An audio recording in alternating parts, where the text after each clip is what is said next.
स्वार्थी। मानवी के विवाह को 2 साल हो चुके थे। बहुत खुशहाल ससुराल था उसका। ससुराल में पति, सास, ससुर और एक नंद थी जिसकी शादी हो चुकी थी। सभी मानवी को बहुत प्यार करते थे और मानवी खुद को बहुत खुशकिस्मत समझती जो उसका इतना अच्छा घर मिला। हर काम में मानवी की राय बहुत अहमियत रखती थी। एक दिन अचानक मानवी की तबीयत खराब हुई तो उसको अस्पताल ले जाया गया, जहां से वापस आकर सबको खुशखबरी सुनाई गई। मानवी मां बनने वाली थी।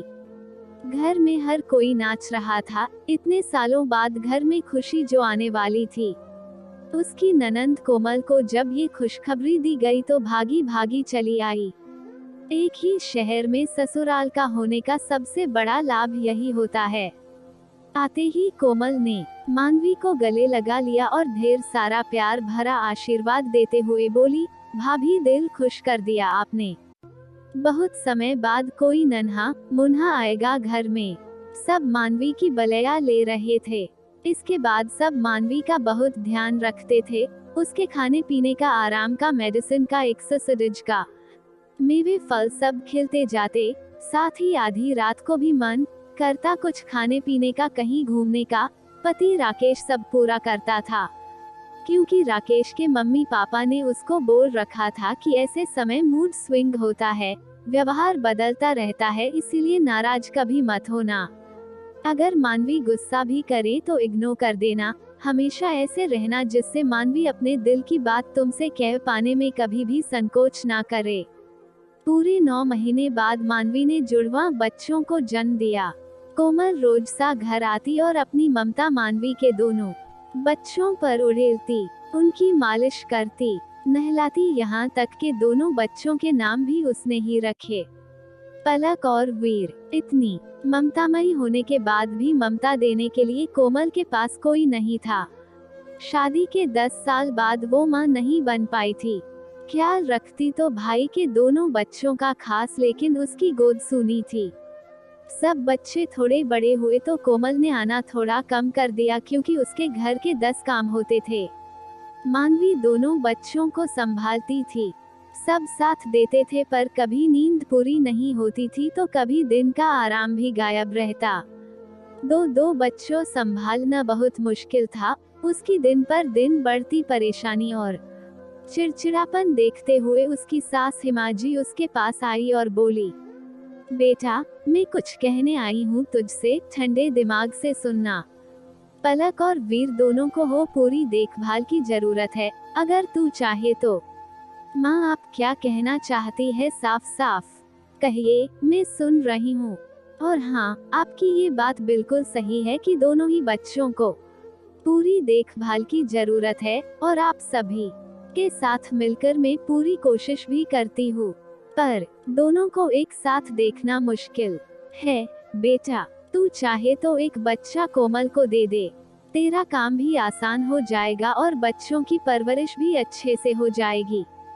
तो अपनी सास की बात सुनकर मानवी उन्हें देखने लगी, तो हिमा जी ने जाते जाते आगे कहा, बेटा, तू माँ है, अच्छी तरह सोचकर ही जवाब देना। जैसा चाहेगी होगा वैसा ही, कोई तेरे खिलाफ नहीं जाएगा। मानवी को समझ में नहीं आ रहा था वो क्या बोले, क्या करे। उसके दिमाग की नसें दर्द करने लगी सोच सोचकर।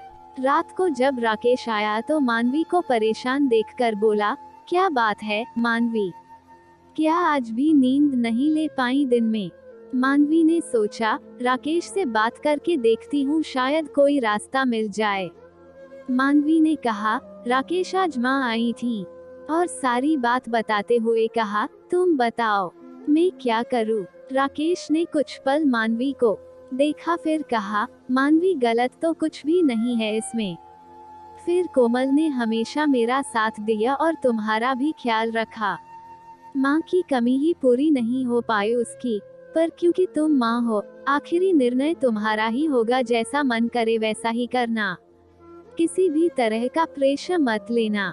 मानवी पूरी रात सोचती रही।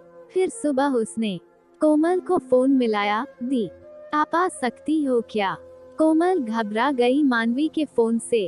उसने पूछा, भाभी, पलक और वीर ठीक तो है? हाँ दीदी, दोनों ठीक है। बस आपसे कुछ कहना है। ठीक है भाभी, आती हूँ कहकर फोन रख दिया। कोमल ने अपने घर में बताया और जल्दी से जल्दी तैयार होकर अपने घर पहुंची। कोमल को देखकर मानवी आगे बढ़ी और अपनी नंद को गले लगाते हुए बोली, दीदी आप बहुत अच्छी है, हमेशा मुझसे छोटी बहन जैसा प्यार करती है।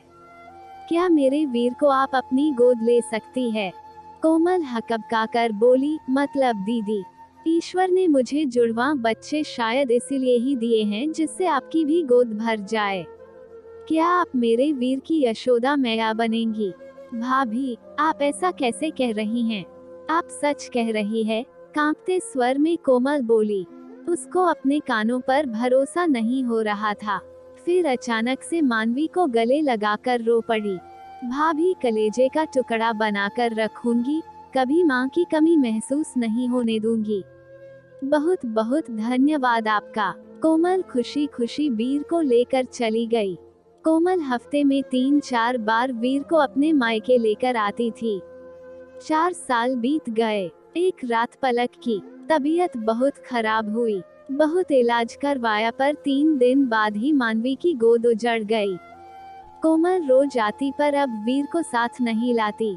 पलक की मौत के 7वें दिन जब मानवी को थोड़ा होश आया तो उसने अपने आसपास देखा, फिर कोमल से पूछा, दीदी वीर कहाँ है, उसको नहीं लाई क्या? वो भाभी वीर स्कूल गया है। कोमल अचकचाकर बोली, पर दीदी आज तो संडे है। मानवी ने टोका तो कोमल को ऐसा लगा जैसे उसकी कोई चोरी पकड़ी गई हो। मानवी ने कोमल को गौर से देखते हुए कहा, दीदी माँ बनकर नहीं तो मामी बनकर तो उसको गले लगा सकती हूँ ना। पत्थर दिल नहीं हूँ जो एक माँ से उसका बच्चा छीन लूँ। मेरी खुद की गोद उजड़ गई तो मैं आपकी गोद कैसे उजाड़ सकती हूँ? बोलते बोलते हिचकियाँ बंध गई थी मानवी की। कोमल मानवी की बात सुन शर्मिंदा हो गई। रोते रोते कोमल ने कहा, मुझे माफ कर दो भाभी, मैं डर गई थी। आपकी तरह की हिम्मत नहीं है मुझ में। मैं अभी लाती हूँ वीर को। मुझे माफ कर दो भाभी। ईश्वर इतना निर्दयी नहीं हो सकता। वो आपकी गोद जल्दी ही भरेगा भाभी। हिमा, राकेश दोनों मानवी को देख रहे थे कि इतने बड़े दुख के बाद भी विचलित नहीं हुई। सही मायने में माँ थी मानवी और उसने अपना कर्तव्य भी निभाया। तो दोस्तों, उम्मीद करते हैं हमारी आज की कहानी भी आपको पसंद आई होगी। आपका क्या कहना है इस कहानी के बारे में कमेंट करके हमें जरूर बताएं। वीडियो को लाइक कर दीजिए और इसी तरह की कहानियां लगातार देखने के लिए चैनल को सब्सक्राइब करके घंटी को दबाकर ऑल पर सेट कर लीजिए, ताकि आने वाली वीडियो का नोटिफिकेशन आपके पास तुरंत पहुंचे। धन्यवाद।